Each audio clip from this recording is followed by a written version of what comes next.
sure wish they would have shown that video after me.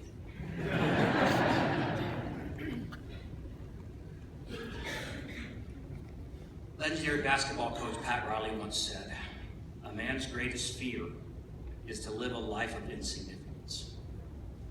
When I decided to use that quote, I told myself, when you say it, life of insignificance, look down. And then when you finish, look up. And you will see a testament to a man, Paul Roberts, who lived a life of absolute significance. All week, I couldn't think of a person in our community that has had an impact on so many for so long. Mr. Montrose, Landry Sporting Goods. It was the hub of our town. If you wanted to know something, just spend 10 minutes in Landry's. You got news, weather, sports, lots of sports. When I was writing this down, I mistakenly wrote pub instead of hub. And I thought to myself, oh my God, that Paul Roberts owned a pub in Roberts City. This has been a whole different story. We'd all be in trouble. One of my coaches long ago told us, leave the soil richer than you found. That was Paul. Nobody took more time and more pride in getting Montrose Park ready for our kids to play. I know a lot of you were kids and now you're young adults. You probably got your first glove from Paul. It probably became an old glove that he did relace. Without a doubt, he gave you some advice on how to use it. We said at the time, and it has proved true, those were some of the best days of our lives, sitting there at Montrose Park watching kids play. Paul did so much to serve the community on so many boards. I get the kick out of the Oktoberfest. That's easy, free beer. Montrose Christmas parade, picked that up with his dad. I don't know, the rumor was, I always heard the rumor, that Paul was actually Santa Claus someday. CB Little League, before mentioned, equipment manager, coach, board member.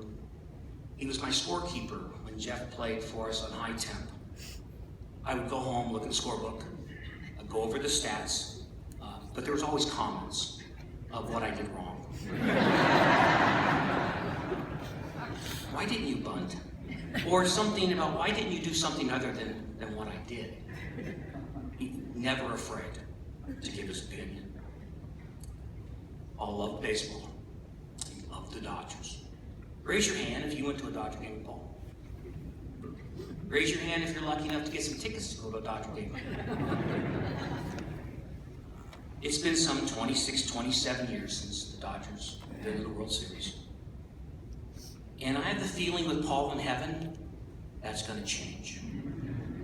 By the way, if you're keeping track, as of midnight last night, the current odds, 12-1. It's a good bet, just saying. Paul loved all sports. He loved the horses. Trade rides to Del Mar. Jimmy Kelly set us up to good seats.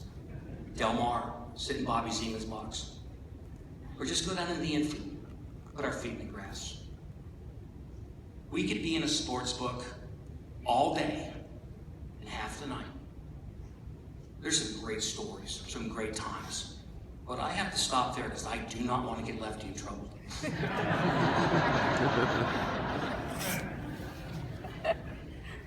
Paul was the loudest person in the room. He would say anything to anybody. Often I would say, I can't believe you just said that. There was no such thing as a stranger to Paul. Any one of us who said what he said would have got punched or slapped. Definitely slapped. But before you could even think, Paul had a new best friend. He was not only loud, he was funny. His laughter could light up any room. It just did, again. He loved to have fun. He loved to give. If you needed something, Paul would find a way to get it for you. I was in Landry's the last days. Everything was off the wall. It was really sad and eerie. We both shed a tear. But I noticed there were boxes lined up along the wall. And what he was doing is he was putting things in boxes by color. And he was going to give those to the local high schools, John Muir High School, Glendale High School, gave some stuff to Glendale College. He was given to the very end. I would talk to Paul on or before major holidays. It was always the same story. He was going to go up to the cemetery and take flowers up to his parents, off the Bakersfield, to be with his family, with his brothers. The Roberts boys. They knew how to have fun. They were going to shoot some stuff, eat big. The love between the brothers was strong.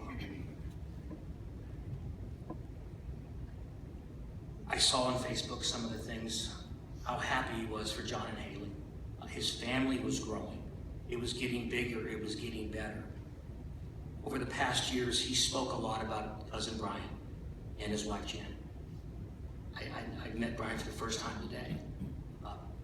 I'm just so glad that you were there for him. That you could see the pictures. He enjoyed that time. He talked so much about you. He called me one day and says, hey, I got to see Elvis. Because there was a concert down there. Well, I got a feeling he's going to find Elvis this week. Jeff, a.k.a. the Golden Child. I always liked Wedgie. But Golden Child's good. I never really understood why you needed 3 bikes at the same time when you were growing up.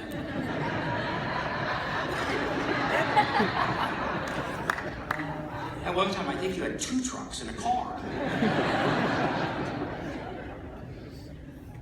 Your mom and dad made sure that you had everything you could ever want and more. He loved watching you grow into the man you are today. I think what he'd be most proud of is how you're handling this situation. Handling it like a man. That's what he would have wanted.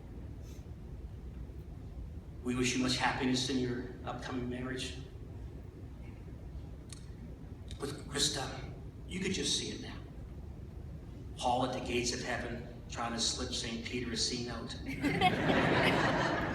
I'll be right back, trust me, a couple hours. Save him a seat in the front row, because you know he's gonna find a way.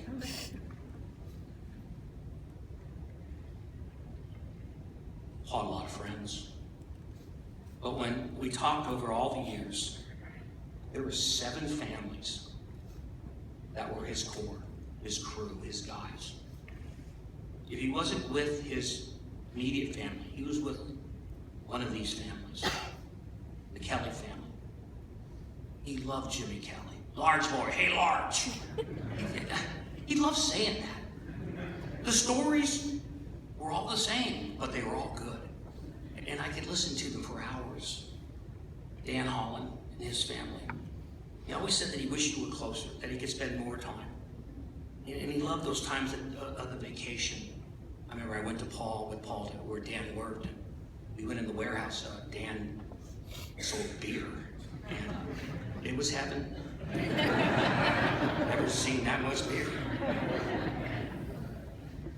Bill Schuper, wow. He loved the times with you. He loved going to the ball games with you. And we always talked about it, just the easiness, the way that you were. He just loved being around that. Steve and Judy Cates, lefty, simple. He just flat out loved the times with you, period.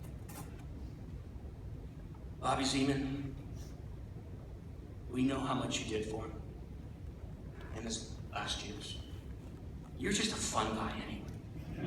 You put Bobby Zeman and Paul Roberts in the same room, and you can't help but have fun. And he loved the Bobby Zeman stories, the stories of the Zeman family. Steve Rousey and Robin. Robin, you were one of his favorites. Steve, he would travel anywhere to watch you coach. And he did. No matter where you coached, he was going to be there to support you. TJ and Ashley's wedding during the summer. Talk about Gabby's getting there. Nate's having a baby. That's not a secret, is it? Sure.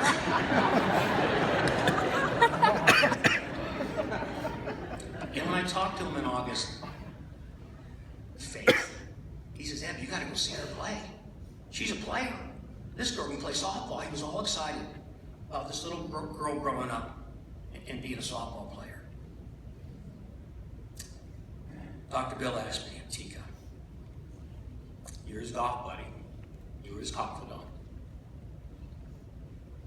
Your mom that died in Illinois, and Paul got on a plane, drove in the middle of nowhere, just to be there for Bill. That's loyalty beyond description. You were there for him at the end, and I know it was a special kind of relationship. The Ashby, Eberhart, Roberts vacations. It was just, we had so much fun. Our kids grew up together. And obviously, Paul was in the middle of it. Paul was making breakfast. Paul made sure the kids had everything they needed. We were now in, and the kids were bored, so he rented boogie boards for them. Not just for one day, but for the whole week. I remember a weekend, 5 of the 7 ended up in the same place. We were in Mandalay Bay in Las Vegas. It was Paul at his finest, and Bobby at his finest. We just had so much fun. And I think about that time where he got all his friends together, the laughter. I was hungover for a month.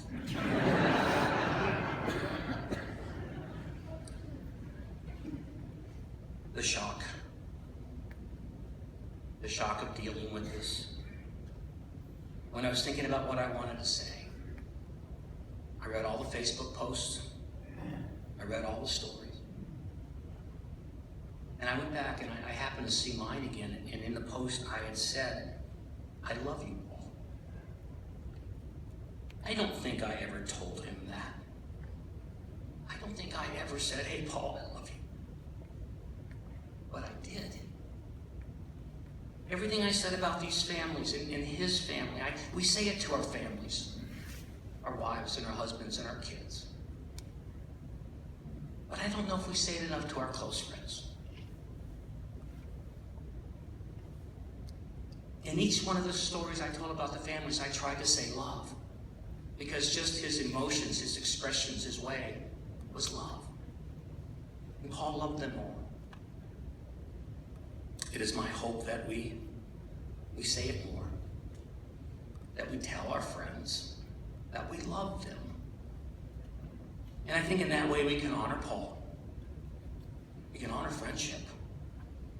And there'll be a way to express how much he meant to us.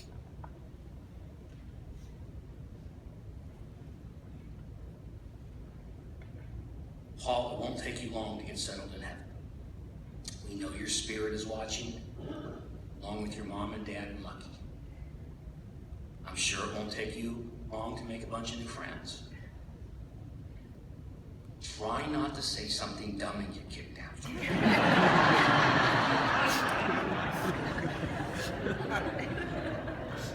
But when you get settled, find a backgammon board. Practice. Because Dr. Bill and I will be there someday. We're coming after you. It turns out that those times in Mammoth, those times in Maui, those times in Lake Tahoe, the times just sitting in our own backyard, a little slice of heaven. And I want more. We want more. We want more time with you. We want more laughter. We want more fun.